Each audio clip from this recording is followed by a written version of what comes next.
All right, welcome everyone to Elevate Earth and this wonderful city of Tahoe City. My first time here, so I'm really excited to be here for this wonderful event organized by the Kylian Jornet Foundation and Normal, head of Western States. And we put these events on to give athletes a chance to engage with some of the problems and some of the solutions that we're facing when it comes to the climate change going forward. And we really believe that having an audience and having a niche like the outdoor world is really important when it comes to battling climate change for many, many reasons. But let me give you an insight of how we do that. So I run something along with a guy that you might know called Kylian Jornet, called the Athlete Climate Academy. We do podcasts and education series and videos, all to give athletes an insight and more information if they want to talk about climate change, sustainability, intersectionality, public lands, all that kind of stuff.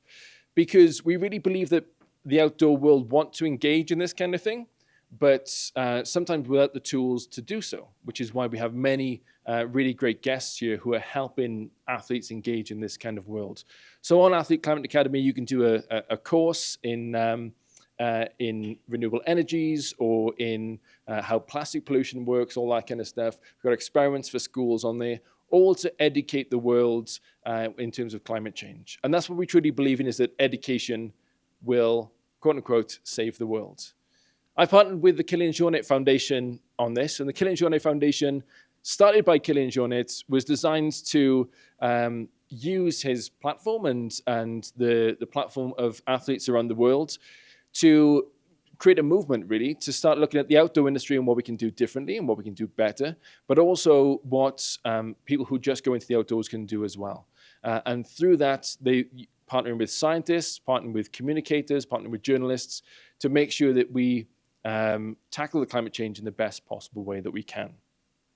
So at today's event, we've got some really great guests for you. But I wanted to lay the platform of what climate change is before we start getting into that. And one of the things that I truly believe is that we've got off trail. It's happened quite a lot. Sometimes in some quite important races, we get off trail and we need to find our way back on. We started going off trail when it came to climate change a long time ago, hundreds of years ago. We started to make moves in a direction that we needed to turn back from, and forces outside most of our control meant we couldn't really get back onto that. And it's made a lot of things difficult. So on our little planet that we circle the sun in, there's lots of different factors that change how hot, how cold, what the climate is like. And they're called climate forcing factors. And some of them are natural, absolutely. There's one big one that's not natural, and that's fossil fuels. We've put them into the environment at a rate that we probably shouldn't have. And that means that we start to change the climate, and it turns out there's some bad things that go along with that as well. So some of the ways that our climate is changing, because we put more carbon dioxide into the atmosphere, is the atmosphere itself. Getting warmer year in, year out, on average 1.2 degrees higher than it was back when the Industrial Revolution started. But that's just on average around the world. Athletes around the world would have seen that in mountainous environments, we're at 2 degrees higher than normal. Because of something called Arctic amplification, in places like the Arctic and Antarctic, that's more like 4 degrees above normal. So we're changing the atmosphere and how it's made up. We get more things like acid rain, we get a warming, and we get things changing. For our waterways, we started seeing that fresh water and access to fresh water is changing all around the world. In places like the Himalaya, 1 billion people rely on the water towers that sit high above in the Himalaya. In Europe, 40% of all of Europe get its fresh water from the Alpine region and the glaciers and the water towers that sit there. Water is starting to change, not only high up in the mountains, but how we get it as fresh water down by the coast as well. So that's changing too. In terms of our oceans, the majority of the warming that we've seen around the world has been absorbed by our oceans. So we don't even get to see most of the warming. We don't get to see most of the carbon dioxide because that's been taken on by the oceans as well. It's causing acidification in the oceans, and it's causing a rise in sea levels as well, both from the more water going into it, but also from a thermal expansion of the water as well. When you heat water up, it expands, and that's rising with sea levels as well. So they're changing too. At the poles, we're just seeing less and less ice, both at the Antarctic and the Arctic as well. We're looking at an ice-free summer in the Arctic by about 2030. It means that there are fewer and fewer expeditions going to the North Pole. But it does mean that one day we will just sail around the North Pole, and that might be fun. And in terms of biodiversity, we're losing species at a rate of about 200 to 2,000 species every single year. We're seeing that they just continue to drop. And really important ones like pollinators, but also macrofauna, big mammals and things are starting to decline, but all the little ones as well. You'll notice when you drive your car around, there are fewer insects on your windscreen. That's because there are just fewer insects around now, and that's only a bad thing. The ice is starting to disappear. As we know, when we spend time in the mountains, we see the ice starting to go away, whether that's glaciers, whether that's ice caps. If you've been to places like Iceland, where this is, or you live anywhere near a glacier, you'll see that it starts to recede. And 97 or 8% of the glaciers around the world are receding. There's like one or two really weird ones, like in Patagonia, that do advance a little, but not enough to change really what's happening. So the ice is starting to disappear. And when I said earlier on about water towers, those water towers are these things that deliver, like water batteries, fresh water to everything downstream of it. So when we lose these, we'll lose that. And we'll also lose something called the albedo effect, where as sun's rays come down to Earth, a lot of them bounce back out into space because of the icy nature of the white nature of the ice. And also the snowpack as well. That does the same thing. It bounces light rays back into space. So when we lose snowpack and we lose ice, things get darker because the rocks underneath are darker, and that'll cause more heating up as well. It's really happy talk so far, right? We've got some good solutions to come, because tackling the problem, you should always tackle the problem closest to you. So we've got some really, really good examples of how people are starting to tackle the problems that are closest to them in their community and in their countries and in the surrounding environments. Because we are, at the end of the day, just individual people. But what we want to do is tackle everything that's closest to us first, and then we can start getting further away from where we are with that. So it does seem sometimes, and we live in this world of social media where we have doomerism all around us, where everything seems like it's going down the drain. Kind of because it is, but also we feel like that because doomerism is all around us. But I hope you can see that within certain communities and within certain people, a lot of positive things can come out of the challenges that we're facing. So when it comes to working, with communities where people get to, like in Footprints, people get to work close to each other and help people overcome certain problems, I think that's when humanity is at its best. And when we face these challenges and working with local people, they surprise us all the time. So this event is like right around the Western States 100 miler. And in this whole area, we end up with a lot of things that are changing really, really fast. So up next, we've got Lise Olaerts, who is going to talk a little bit about the Sierra Nevada Alliance and how things are changing in this particular location. Please welcome to the stage, Lise Olaerts. Hi, everyone. I'm so happy to be here and have this opportunity to talk about our organization, our projects, and what is happening in the Sierra Nevada region, which is the landscape that is hosting and holding the Western State race happening Saturday.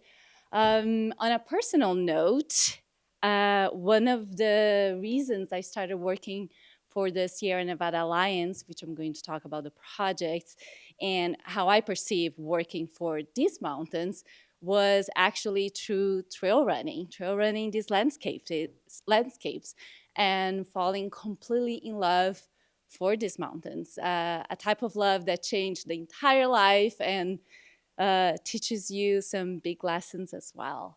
So how it is on our name, Sierra Nevada Alliance, we are an alliance, and our mission is to build the capacity of our partners, so local organizations, Native American tribes, and local governments, so that we can together protect and restore these important landscapes.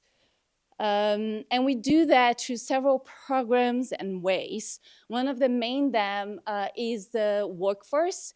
So we provide a trained workforce to build capacity and leaders in the Sierra. A lot of local organizations and tribes and local governments do not have capacity, do not have staff, do not have funding. So we try to provide training. We also provide staffing, for these organizations. And is a way also to build a collaboration and network that is so important for large landscape restoration and type of projects. We also provide technical assistance. And for technical assistance, we normally focus a little bit more for Native American tribes. So we provide grant writing technical assistance for tribes.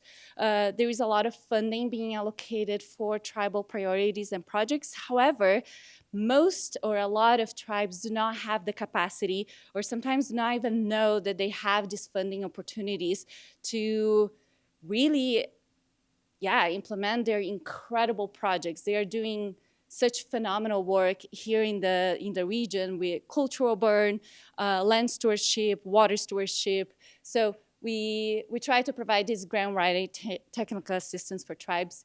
We also do coordinated advocacy, and that is something that I would like to focus and talk a little bit more with all of you. And I also ask the trail running community, the running community, to support on that. We do a grassroots coalition so that we can create and really push for sustainable environmental policies that protect and restore these beautiful landscapes that we love recreate. And community education. So really educating the public, legislators about the Sierra Nevada, the problems and the significance of this region. And a little bit as our priorities, as I was saying, like we really focus on that capacity building or building that network in the region so that we can together protect wildlife, protect and restore ecosystems health, build climate resilience, advance and improve sustainable recreation for all, as some of we all know there is a barrier for many groups to be recreating in these places. Advance and support tribal priorities, and then like really building that regional capacity and workforce. But as I mentioned, like what I would like to talk a little bit about it is why we really focus on coordinated advocacy and what can you do to help, what can the running community do to help these regions that we love to recreate and be and get so inspired by. So California, and I will give like a very quick background of the state of the Sierra and then enter in a couple of issues. So California is a global biodiversity hotspot. That means that it is one of the most biologically diverse places. It is the most biological diverse within the United States. And Sierra Nevada and Cascade region, as you can see in the map, has a really important role in that. 25% of California's land area, 44% of California's high fire risk, 75% of California's drink Sierra Cascade water, 60% of California's animal species, 50% of California's forest carbon are stored in Sierra's forests, Sierra Cascade forests, and 50 million animal recreation visits per day. That's a lot of people that come and recreate in these places. And I love to show this map because I think it really represents how significant and important these landscapes are, not just for recreation, but also for water resilience in California. As you can see, these watersheds, these mountains, it provides, is then allocated to all the major biggest cities, agriculture and industries.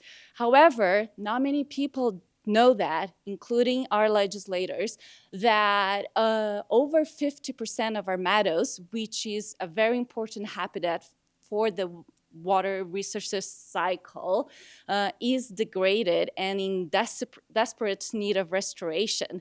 And many meadows have already completely disappeared from the region.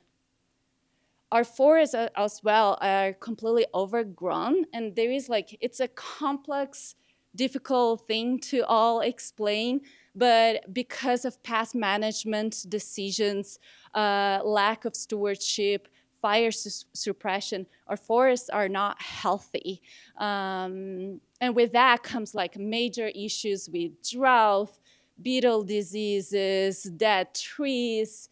And as many of you might have seen in the news, we are facing a very difficult moment related to mega fires. In 2020 and 2021 alone, destructive mega fires burned over 2 million acres in the Sierra Nevada. And these are not natural wildfires. These are fires that the high severity is so warm that it destructs the habitat. The habitat does not have the capacity to restore. And here is as well, like in the last 12 biggest fires in California history all happened since 2017. So major issues that we need to address. And the thing is, we know how to do. We know we have the groups working on the ground, collaborating.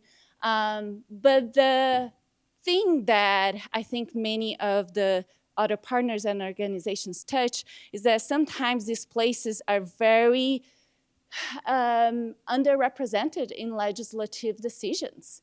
And especially rural communities, rural areas are also often left out of equitable resources and funding. And as a result, communities and infrastructure, as well as the entire ecosystems on which these communities depend, are at significant risk. So what we can do with that and why it's so important for runners, public, people that come to recreate in these places need to be engaged is so that we can have the strong voice in the state or federal saying that these places matter for us and these type of projects that restore, conserve, protect is important and is a priority for us, especially during challenging budget years. So what our organization do related to that, we host every year we host the Sierra Day at the Capitol. So we bring the Sierra Nevada community organizations to the Capitol. We schedule meetings with all legislators, so not just legislators representing the Sierra, but the entire California, so that we can educate them about the significance of the region, the importance and the needs of the region. We host conservation conference. We also schedule many virtual legislative meetings, so like that drumbeat. We share call to actions, public letters, social media. And that makes a huge impact. California right now is facing a very difficult budget year. And last week, a very important funding for conservation was at risk and was about to be cut in the final decision. But because we were able to mobilize in the last minute, we were able to restore at least that for conservation and restoration. So our voices do matter, but we need to engage. And one of the things that I do want to say is that local organizations, the Sierra Nevada Alliance, we have challenged to reach out the public. We do not have all these. There is, let's say, we can improve a lot in the communication and social media. So if runners that tend to have like a broader, impact and followers can support these actions, sometimes, it can make a big difference. We work with a consultant in Sacramento, and she says, hey, our legislators are checking social media. So tag your legislators, like those posts that talk about defending budget to restoration and conservation. Help us push that message. If you don't want to create a post for yourself, you can always support these organizations that are, putting that out there. And then one of the things that I wanted to touch that the Sierra Nevada Alliance is very much engaged is with the Power in Nature Coalition. This is a statewide coalition, and we came together to really advance and push for the California 30 by 30. And 30 by 30 stands for conserving 30% of lands and ocean waters by 2030. So we really advocate here in California to pass 30 by 30 as a law, to make sure that funding is allocated for 30 by 30 type of projects, and building that structure for 30 by 30. So how can you help? How can the running community help? And I touch base on that, but just to quickly summarize, be a land and climate champion. When you go visit those places, be respectful, take care of the land, which I know that all of you do. Support local groups. Support local groups. There is not enough funding capacity for a lot of local organizations really doing really incredible work on the ground.